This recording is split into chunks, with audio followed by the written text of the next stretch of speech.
blessings, y'all. Today we are here to talk about relationship. So I should say more so that the video is about dating and not relationship. Simply because I did a poll on my Instagram the other day. I want to know, what is something that you look for in your connection when it comes to someone that you're willing to date? Not a poll. I asked a question, a little box where you allow people to respond, and I was asking about what contributes to someone's willingness to date someone else. If you are interested in dating somebody, or what is it that you're looking for when it comes to that connection? And a lot of people said some really cute things, but it was kind of going around the question. I'll insert some of the ones that I was talking about, just going on and on about traits that they would want. Someone even talked about the difference that they would have because they obviously are willing to date both sexes. They had different requirements for the different sexes, and that was a little jarring to me because I'm like, oh wow, it's tying into gender roles maybe, or just even how people view certain relationships when it's heterosexual or heteronormative or whatever versus being in a gay relationship.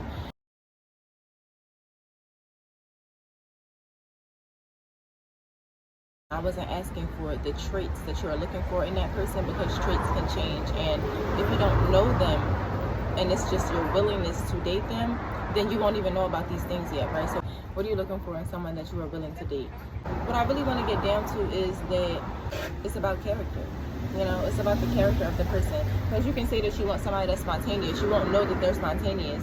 That doesn't connect to your willingness. It's all about energy. When you get around this person, you feel safe. When you get around this person, you want to feel like, wow, I don't have to change anything about myself.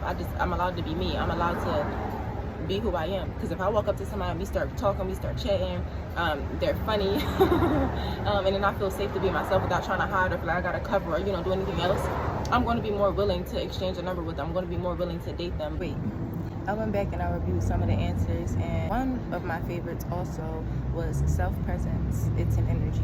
Self-presence, self-awareness, consciousness, the ability to know yourself. Because if you're not that connected to yourself, it ain't no way in hell that you're going to be able to connect with me. That's what I was talking about, relating to the intimacy and the deep diving and all that. You got to feel into the energy. But again, I'm not looking for if you got a lot of money, if you did it. Though I do want you to be financially stable, you know what I'm saying? It's all about the energy. Some people will have a poor ass mindset and have a lot of money in their account.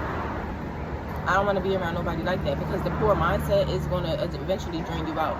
So I got my own things, but operating off of lack and changing into abundance and things like that. But yeah, when it comes to dating, I think that a lot of people just got a lot of things mixed up. If you're dating somebody, I want to know, what are your requirements for somebody that you're dating? I just want to relate. I want to relate. I want to be able to be open emotionally. I want to deep dive. You know what I'm saying? I've definitely scared some people off, or had to cut ties, because I'm a deep diver, and I'm not going to be willing to date somebody who is going to stay in the shallow end. You got to deep dive if you want to know more about yourself. Self-discovery, self-awareness, being conscious, all of those things matter a lot to me. Just as much as laughter, just as much as dates, just as much as you buying me gifts, just as much as words of affirmation. I'm all about the spiritual growth that can happen between beings. And I think that that's what love is, right? I'm reading All About Love by Bell Hooks, and she talks about that. One of the definitions of being willing to help someone else spiritually grow. It's not about trying to control them. It's not about trying to make them be it on your own time. It's about being there, willingness to love somebody as they are. The willingness to love somebody simply just as they are, and be okay with that. And then sometimes, some people may not agree with loving from a distance, but I do. And that's that. And then with dating, I also feel like it's a lot of girlies who are looking at social media, maybe looking at the influencers and the rappers' girlfriends and stuff like that, and getting super programmed into thinking that somebody gotta buy your love. If somebody can buy your love, then really you don't know your worth. And that's really what it comes down to. To get the most success in your dating, I would recommend that you think about how you want to feel with the person, not about what they have. How do they make you feel? Relating back to the programming of the rappers' girlfriends and influencers and things like that, like those relationships, some of them might be real, but some of them are definitely contractual, and you don't know what's going on in Hollywood. So stop doing that. Making somebody else your relationship goals when you don't know them. All you see is pictures, and it's a little bit scary, you know what I'm saying, to base your whole love life off of something that you see behind a screen. Look at the examples of love in your relationship. Look at the examples of love in your friendships. Look at the examples of love just around you in your real environment, not on a screen. Going back to somebody buying your love, we see that somebody cheats, some other mischievous or deceitful things happen, and they get rewarded with gifts, and then boom, they're right back into it. that's very loveless to me. That's not helping anybody spiritually grow, because one, when you teach, you accept the role of, okay, the enabler, I'm gonna just let him do whatever he want or let her do whatever she wants as long as I'm taken care of. You know what I'm saying? You're not only damning yourself, but you're damning the person. You're not allowing them to spiritually grow past their need to fill an empty hole. Because I feel like if you're going outside of your relationship, or you're just having a lot of sex, you know what I'm saying, you're giving away a lot of your life force energy. That can definitely be confusing. Like, you are more than just a body.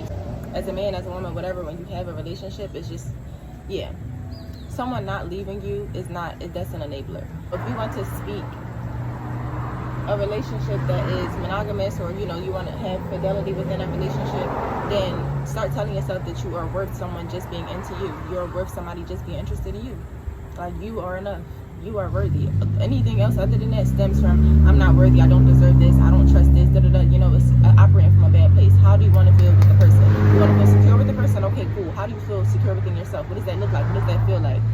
What are examples of security to you? You know what I'm saying? It takes a lot of deeper work, and this is why so many relationships, I believe, fail, because people don't do the inner work at the dating point. You're choosing wrong because you're choosing based off of a standard that's not even yours. What is your standard? How do you want to feel when you are dating someone? I want to feel alive. I want to feel alive. I've definitely been in situations where it's just like I felt like I was being drained all the time, or it was just too mentally taxing. All the conversations were about anxiety, or it was just supposed to be fun, and then it turned out being something different, where I'm completely explaining, where I'm almost explaining myself all the time, or seeking to be understood when somebody isn't seeking to understand me. If you cannot seek to understand or understand first, then there's no way that you can be understood. So there's that. It's also a thing of paying attention to your patterns. I think that a lot of people limit themselves with the fact that they have a type. What is a type? You can have standards for yourself, and somebody who's not in your type can embody all of those standards, and you're going to miss out because you're like, oh, they don't have curly hair like I like. And it's like, you know what I'm saying? I mean, I'm not telling you to change your standards, obviously, but operate outside of your type and see how much you can grow. You know, but don't treat people like an experiment either. Find a balance between that. I want better for my girls, for my guys. I want us to be happy. I want us to feel alive in our dating relationships, not feeling like we have to provide for somebody, feeling like we have to da-da-da, feeling like we have to provide, feeling like we have to be moral support, feeling like we have to be the teacher, feeling like we have to be the blueprint. If you feel like you have to do anything in a friendship, in a relationship, even though we're talking about dating specifically, then it's not in alignment. If it's force, it's not flow. But if y'all have any questions about dating, relationships, anything like that, or if you want to expand on this topic, you have any comments, please let me know below. I wanted to just put time out here where I can expand a little bit more what I was talking about. It's all about the willingness. What changes your willingness to connect with somebody? When you're dating somebody, are you dating for the long term? Are you dating just for the experience? Are you dating for the fun? Are you dating for the now of it? Or are you essentially not being in flow and being in force and trying to be like, okay, we got to get married? You know what I'm saying? Like, just let things be what they are. You're not wasting your time because you're learning all along the way. So dead the whole idea that you're wasting your time if something doesn't work out, because you gained valuable lessons in all of those things, and now it can push you more into what it is that you do want. So focus on that. The traits are important, yes. I think that question that I asked just helps more so develop your intuition, develop your discernment, and somebody comes face to face with you right there. You're not going to know all those character traits. So feel into how you want to feel around the person. All right, I'm done.